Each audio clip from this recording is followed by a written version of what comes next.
talk about administration of personal income tax. I'm coming. So keep on blue. Let's go as well as nothing else. We take us out of this. Okay. Now let's talk about administration of personal income tax. Let's take it. What is the administration of personal income tax? The administration of personal income tax in Nigeria is carried out by the following boards. By the following bodies, rather. 1. We have the Joint Tax Board. This board is established under Section 85 of PITA, that's PITA, Personal Income Tax, 1993, with the following members. 1. The members. The Executive Chairman of Federal Board of Inland Revenue, who is also to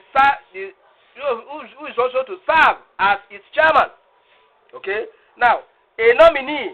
The next one, a nominee with experience in tax matters from each state of the Federation. 3. A representative of Federal Public Service Commission, who will serve as the secretary. The next one is the legal advisor of the Federal Inland Revenue Service, who is also the legal advisor of the board. Now, the board is charged with the following responsibilities. What are their responsibilities? The responsibilities of the board. 1. To exercise the powers and duties conferred on it by PITA, that's PITA, Personal Income Tax, 1993. 2. To advise federal government on double taxation agreements to be entered into with other countries of the world. 3. To advise government on appropriate rate of capital allowance. 5. To settle disagreement between state governments on matters relating to personal income tax. 5. To ensure uniform applications of personal income tax laws throughout Nigeria. Okay? Now, State Board of Internal Revenue. Okay? Now, Section 85A, subsection 1, empowers state government to set up state boards of internal revenue in their respective states. The board has the following composition. Now, we're talking about the board. 1. The executive head of state service, who is also chairman of the board. 2. 3. Nominees by Commissioner of Finance of the state. 3. Directors and heads of departments within the state service.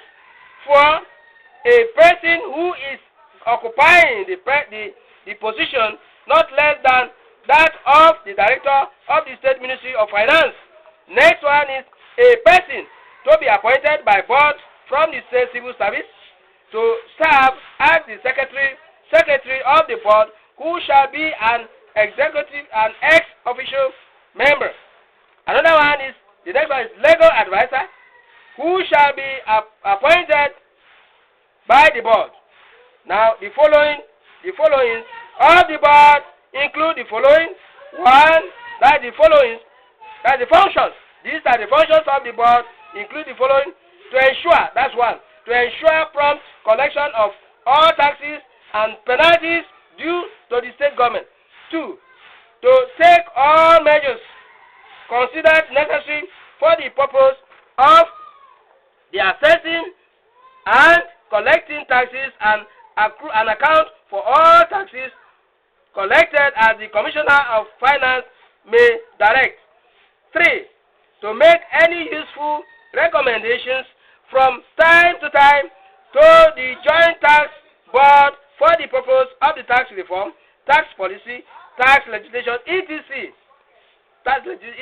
Legislative, etc. 5 or 4 rather, to control the management of the State Revenue Service in line with the law setting it up. That's all about the state, that's all about the law, the board, the administration of personal income tax law, both the federal and the state level. Thank you very much.